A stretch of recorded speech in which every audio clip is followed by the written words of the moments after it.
IUL or whole life insurance, which one's better for me? Which one should I get? I'm gonna break down very simply a framework that you should use when you're deciding which direction to go. An analogy I like to use is think of IUL, if you think of a race, IUL is the hare and whole life is the tortoise. Whole life insurance is the tortoise, meaning it's slower. It's slower to get started, but once it's gonna finish the race no matter what. So if you want something that's predictable, it's stable, and you can count on it being there, that's whole life insurance.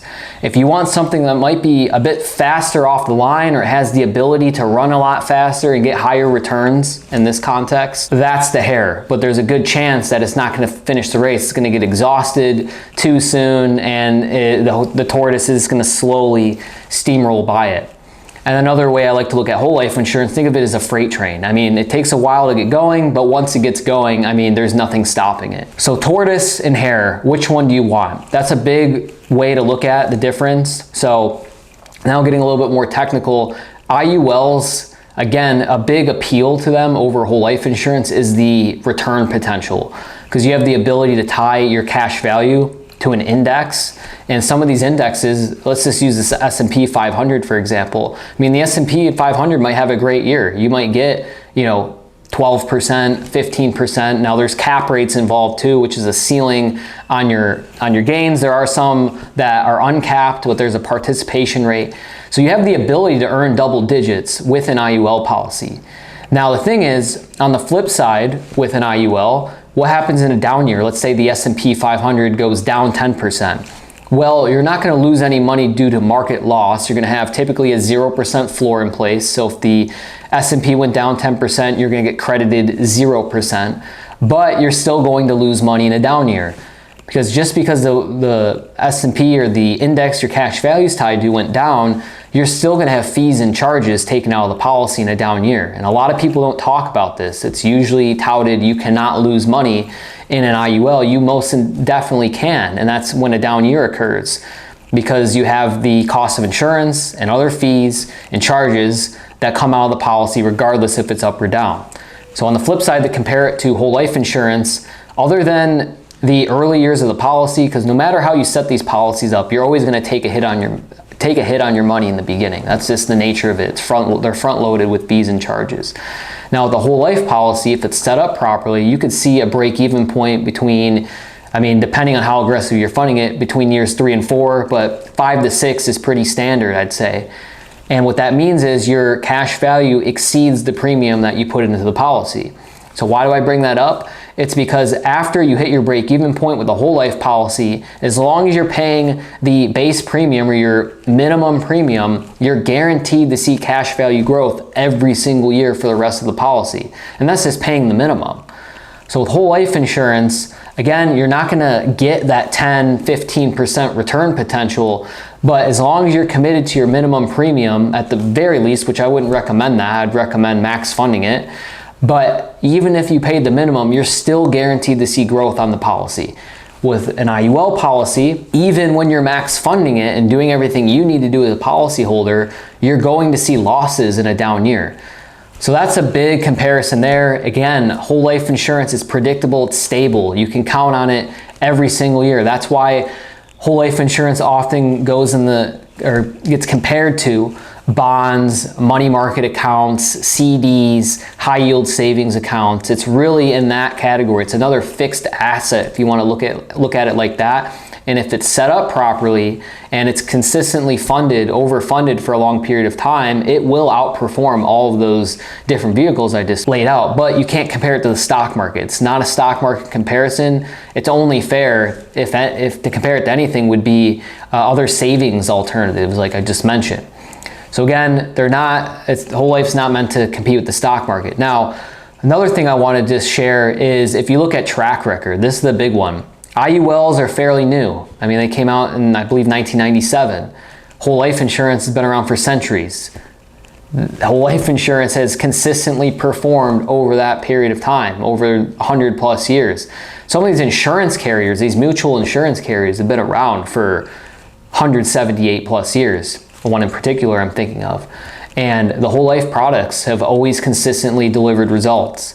So again, if you're looking for hey, I'm gonna get this thing and it's gonna do exactly what it's gonna do what it says it's going to do, that's whole life insurance. If you want this thing that's newer, maybe it's more of a shiny object, but it has a way higher potential than a whole life in terms of return standpoint, then that's where you go the IUL route. So at the end of the day, to keep it very simple, it really is going to determine, it's not a blanket statement, but it's really going to boil down to your goals and what you're looking for. And a big part of that is your risk tolerance. Again, whole life insurance it's not completely risk-free, but it's a very, very, very safe place to position money. IUL, on the other hand, it might be touted very safe, but there's a lot of things where you as a policyholder, you're not in control. I just made another video talking about this, all the red flags you should be looking out for in an agent / in an IUL, and that'll address a lot of those concerns. But at the end of the day, I'm not here to bash one product or the other. There's products, there's use cases for each. It's going to depend on the individual and their goals and what they're trying to accomplish. But to give you some examples of where someone might go the other direction, again, if you're looking for something that's stable and conservative and it's predictable and you know it's going to be there 20, 30, 40, 50 years from now, that's whole life insurance. Infinite banking concept. If you're planning to utilize the cash value to go do investments, whole life insurance is the way to go, because when you're borrowing against your policy, you need it to be stable and concrete. You don't want to run the risk of these other things shifting within the policy that could drastically affect the performance of the policy. That's the last thing you want when you're trying to become your own bank, is you have a foundation that's built on quicksand. And that's really an IUL in this situation, because there's so many things that can shift. Now it can work. Like, you can do infinite banking with an IUL. It's just not the most optimal way to go about it, because you're putting yourself at a lot more risk. Again, if the indexes don't perform, what's going to happen when you take loans out against it? There's so many scenarios that you have to play out with an IUL versus a whole life. That doesn't apply, because you have a guaranteed rate of return, and then if you're with a mutual insurance carrier, you're going to get a dividend on top of that as well. So it's a lot easier to extrapolate out in the future what things are going to look like. So that's a use case, though, of where someone might want to go the whole life route. It's like, I want to use it for infinite banking specifically. I want high cash value. I want maximum cash value in the policy. I want it to be stable and predictable, and I want to use it as a banking alternative. That's whole life insurance.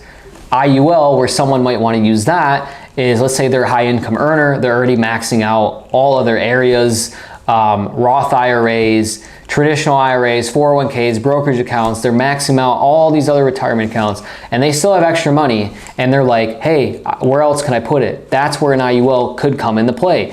If they're okay with or they have the appetite rather for the risk of, like, hey, this could perform a lot better than what you're seeing, or it could perform a lot worse. We don't know, because there's too many variables that are out of our control. So no control is IUL, having control is whole life. And to make that comparison, it can be used as a retirement supplement. Same with whole life insurance. But if you want the potential to get those higher returns and you're okay with the risk, then that's where an IUL could make sense. So again, it's really, those are just some examples, but at the end of the day, it's going to boil down to your preference and what you're looking to accomplish. I'm more of a fan of whole life insurance when it comes to supplementing retirement, and also when it comes to doing the infinite banking concept. When you're trying, or you're intentionally overfunding the policy to build high cash value, and you're gonna intentionally take loans against it to do investments, and you're gonna pay the loans back and be an honest banker. There's a really good book called Becoming Your Own Banker, if you haven't heard of it.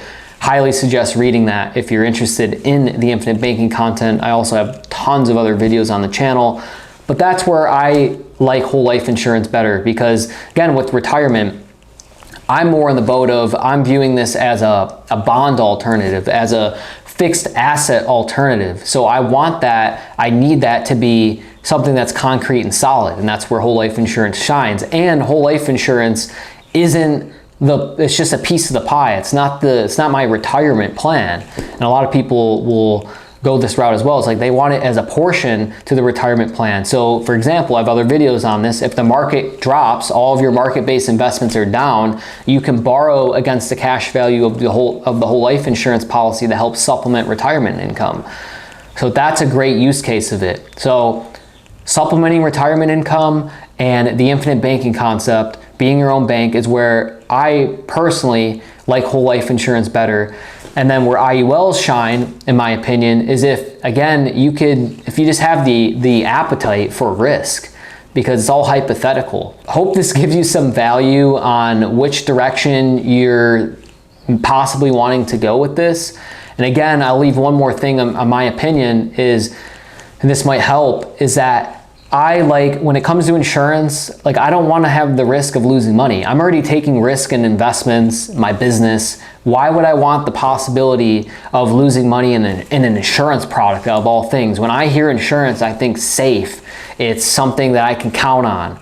Now, when you're comparing the whole life to an IUL, IULs, they don't really fall into that category because you can lose money and there's things that can shift on you. So again, it all comes down to preference. I'm more on the whole life insurance side because I like the safety, I like peace of mind, I like the guarantees and the predictability. I'm not trying to chase higher returns. I'm doing that in my business already. I'm doing this in other investments where I'm trying to get these higher returns. I don't need to get higher returns in an insurance product.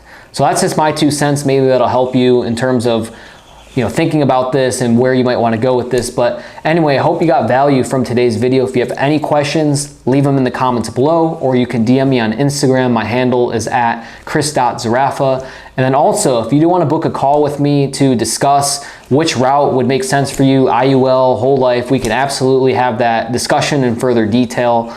And then lastly, to find that, top of the description, you'll see my calendar. Click on the link. You can book in a day and time there and we'll have that conversation. And then lastly, you'll see a recommended video somewhere on the bottom corner here. Click on that and I'll see you in the next video.